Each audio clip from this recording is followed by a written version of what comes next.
the H-4 visa is damaged. Small story, H-1 visa from many countries come from America, and do a lot of American companies. Then they will be able to get married in their country, and have their wives staying in America on the H-4 visa. This makes them very beneficial. For those who do so by H-4 visa, to whom is too much damage. For many people in the United States, H-4 visa due to job opportunities. For the American citizen in losing H-4 visa does not even have a talent persons in America. The President of the United States made a decision on the H-4 visa for a few days to make a local citizen job available in the United States. You will know if you see this video. Attracting USA people. President Trump, major immigration policy proposal. Please watch this video.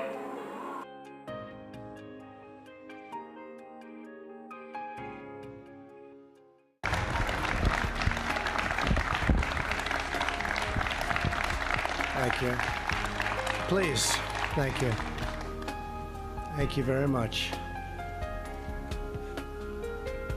We're here on this very beautiful spring day in the Rose Garden to unveil our plan to create a fair, modern, and lawful system of immigration for the United States, and it's about time.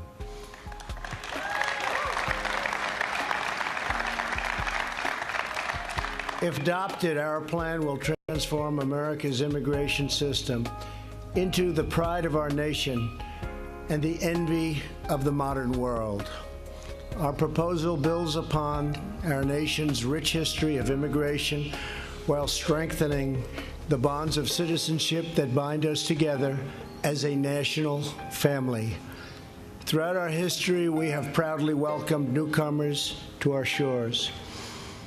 Out of many people, from many places, we have forged one people and one nation under God, and we're very proud of it.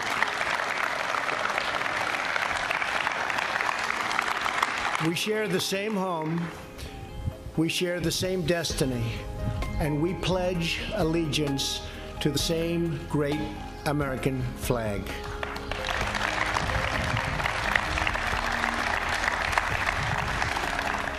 Our policies have turbocharged our economy.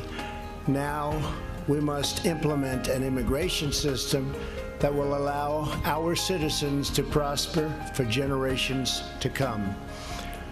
Today we are presenting a clear contrast. Democrats are proposing open borders, lower wages, and frankly, lawless chaos.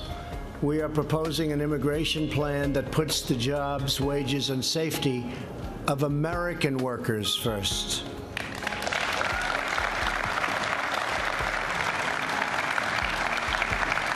Our proposal is pro-American, pro-immigrant, and pro-worker. It's just common sense. It will help all of our people, including millions of devoted immigrants, to achieve the American dream. We are grateful to be joined this afternoon by a tremendous number of people from the House, the Senate, and my cabinet. And I love you all, but I won't introduce you all because I'll be here all day long, but you're all here.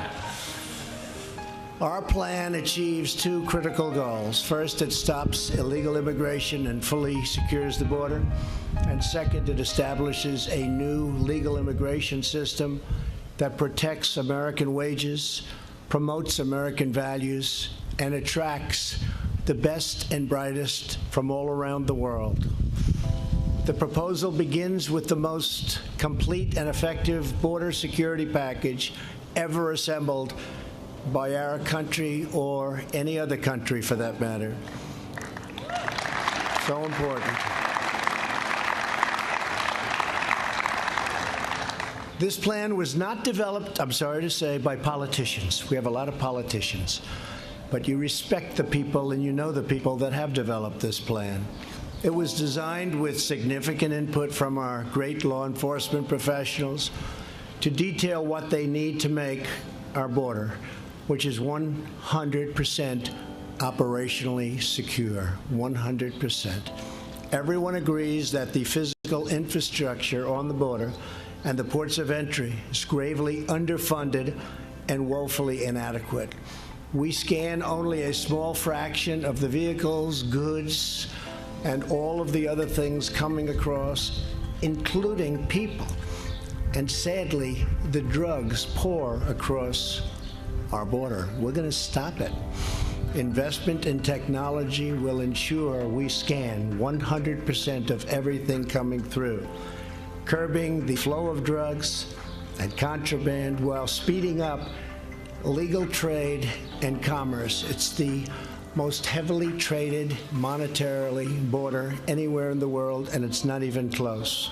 To make certain that we are constantly making the upgrades we need, our proposal creates a permanent and self-sustaining border security trust fund.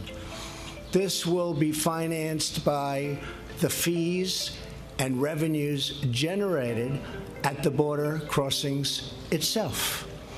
Importantly, we're already building the wall, and we should have close to 400 miles built by the end of next year, and probably even more than that. It's going up very rapidly.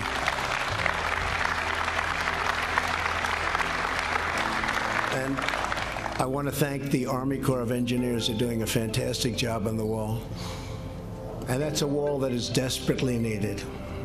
As we close the gaps in our physical framework, we must also close the gaps in our legal framework. Critical to ending the border crisis is removing all incentives for smuggling women and children. Current law, that's right.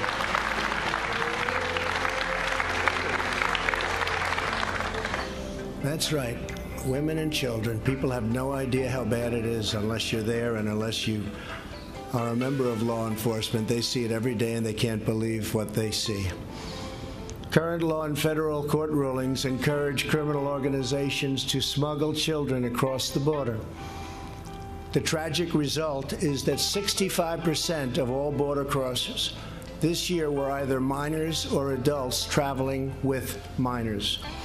Our plan will change the law to stop the flood of child smuggling and to humanely reunite unaccompanied children with their families back home, and rapidly, as soon as possible.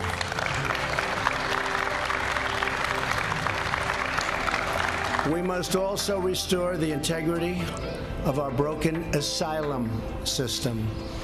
Our nation has a proud history of affording protection to those fleeing government persecutions. Unfortunately, legitimate asylum seekers are being displaced by those lodging frivolous claims. These are frivolous claims to gain admission into our country. Asylum abuse also strains our public school systems, our hospitals and local shelters, using funds that we should and that have to go to elderly veterans, at-risk youth, Americans in poverty, and those in genuine need of protection. We're using the funds that should be going to them, and that shouldn't happen, and it's not going to happen in a very short period of time. Have to get this approved. My plan expedites relief for legitimate asylum seekers by screening out the meritless claims. If you have a proper claim, you will quickly be admitted. If you don't, you will promptly be returned home. Crucially,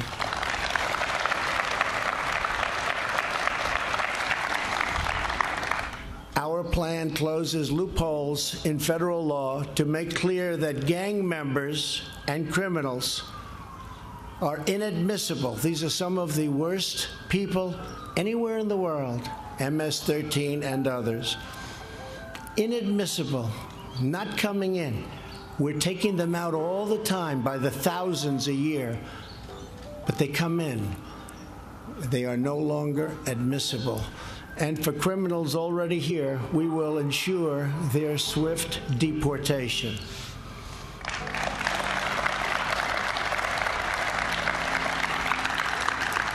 We will keep our communities safe.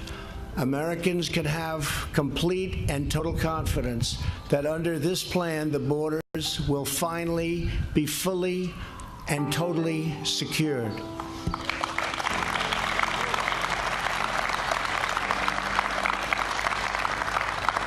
And I know a number of our Republican friends and others, Lindsey, I see you sitting right there, and Steve, you're working on a plan, an immediate plan, a smaller plan, but a very immediate plan to stop it as of this afternoon. So as fast as you can get something done. This is the big, beautiful, bold plan, but we need something very quickly, and if you can get it done, that would be fantastic. Okay? Thank you. Appreciate you working on it.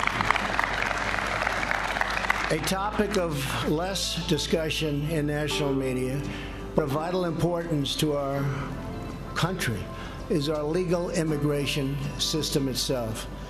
Our plan includes a sweeping modernization of our dysfunctional legal immigration process. It is totally dysfunctional.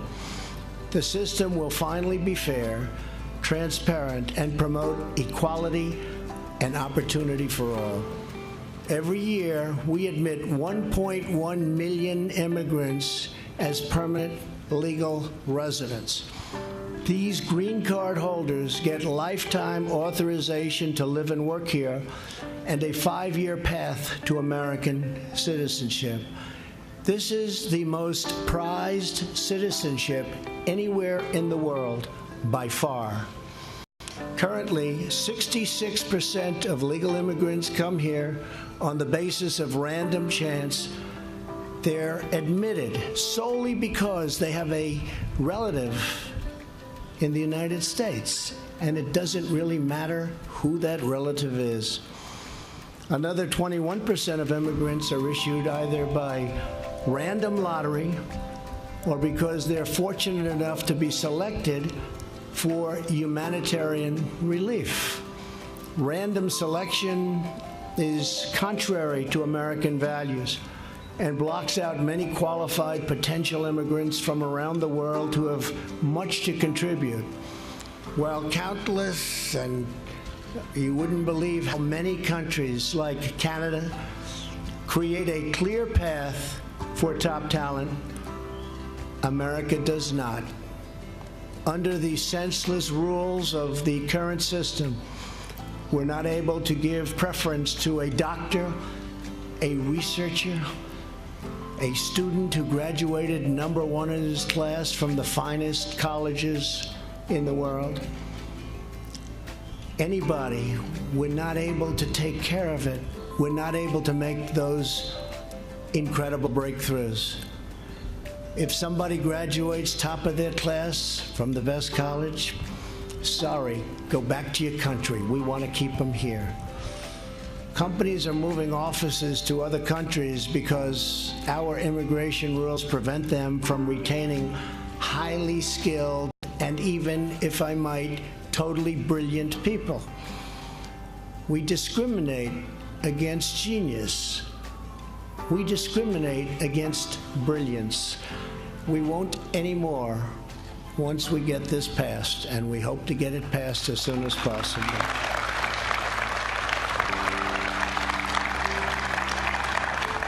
Some of the most skilled students at our world-class universities are going back home because they have no relatives to sponsor them here in the United States, and that's the only way. We want these exceptional students and workers to stay and flourish and thrive in America. Thank you. As a result of our broken rules, the annual green card flow is mostly low-wage and low-skilled. Newcomers compete for jobs against the most vulnerable Americans and put pressure on our social safety net and generous welfare programs. Only 12% of legal immigrants are selected based on skill or based on merit. In countries like Canada, Australia and New Zealand, and others, that number is closer to 60 and even 70 and 75% in some cases. The biggest change we make is to increase the proportion of highly skilled immigration from 12% to 57%, and we'd like to even see if we can go higher.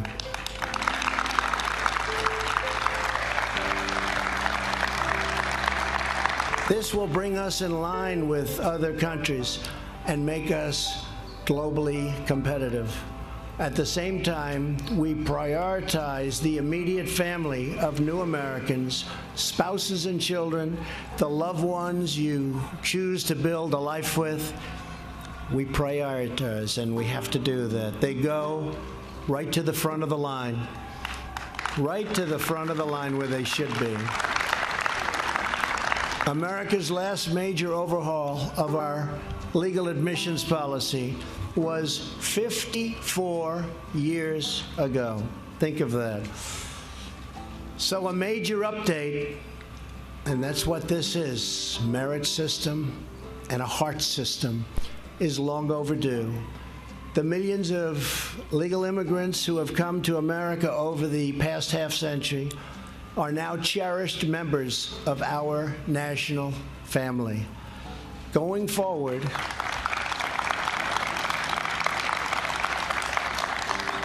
it is their interest and in their interest and their children's interest to adopt a green card system that promotes a rising standard of living for all of our citizens.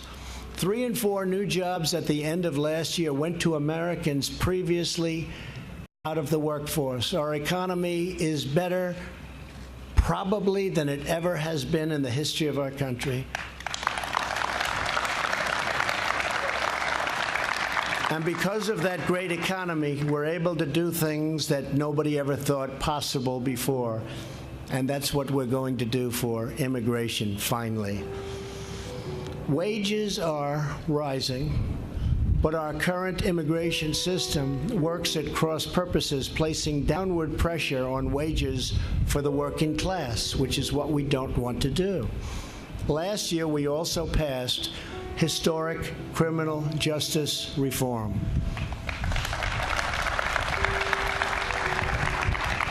And we had tremendous backing, bipartisan, from Democrats, Republicans, conservatives, liberals. I guess we could also use the word progressives, a new word that's come about. Americans with criminal records are getting a second chance at life in higher numbers than ever before. Unfortunately, the current immigration rules allow foreign workers to substitute for Americans seeking entry-level jobs. So foreign workers are coming in and they're taking the jobs that would normally go to American workers. America's immigration system should bring in people who will expand opportunity for striving, low-income Americans, not to compete with those low-income Americans.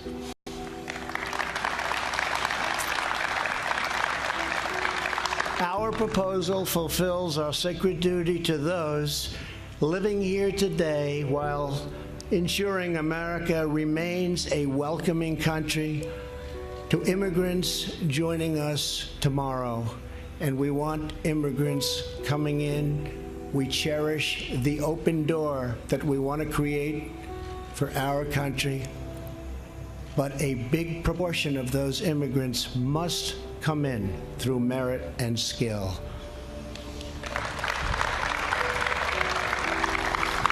The White House plan makes no change to the number of green cards allocated each year, but instead of admitting people through random chance, we will establish simple, universal criteria for admission to the United States. No matter where in the world you're born, no matter who your relatives are, if you want to become an American citizen, it will be clear exactly what standard we ask you to achieve. it will be made crystal clear.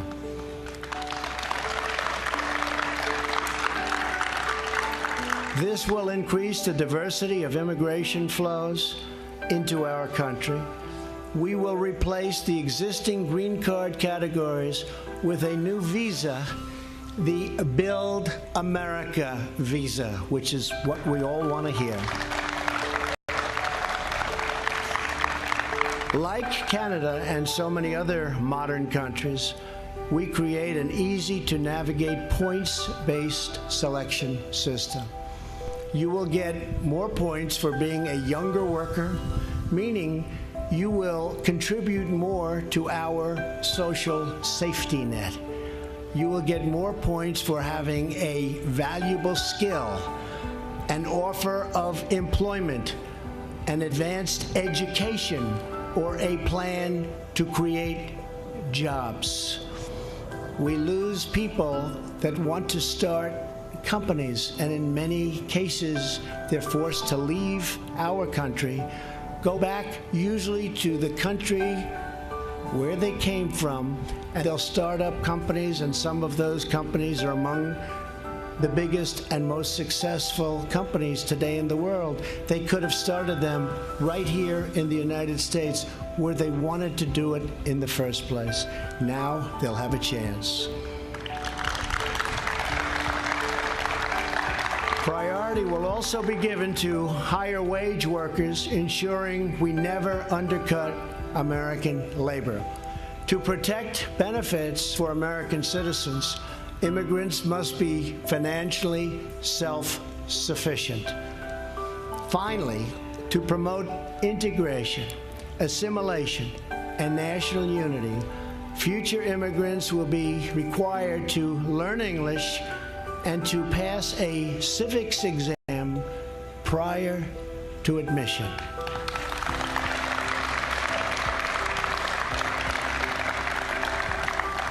Through these steps, we will deliver an immigration system that respects and even strengthens our culture, our traditions, and our values. 4 months ago, I had the honor of participating in a swearing-in ceremony for new Americans right here in the Oval Office. It was a beautiful reminder that American citizenship is the most precious gift our nation has to offer. When we swear in new citizens, we do more than give them a permit. We give them a history, a heritage, a home, and a future of limitless possibilities and potential. Our nation used to pride ourselves on this capacity, our unique ability to instill the spirit of America into any human heart, into any human being. Many of the Democrats have claimed to be for these concepts at different times in their careers, and in many cases, in very recent history. And I hope that they will end up joining me and all of the people gathered together today in putting politics aside, putting security and wages first, and pursuing these historic reforms. It's time.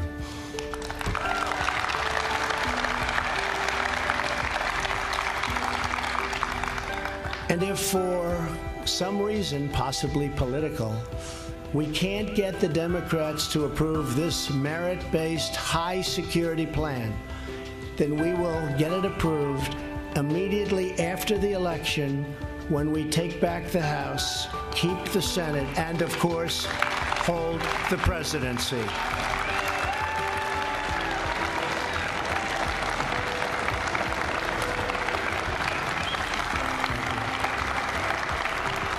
Thank you. Thank you.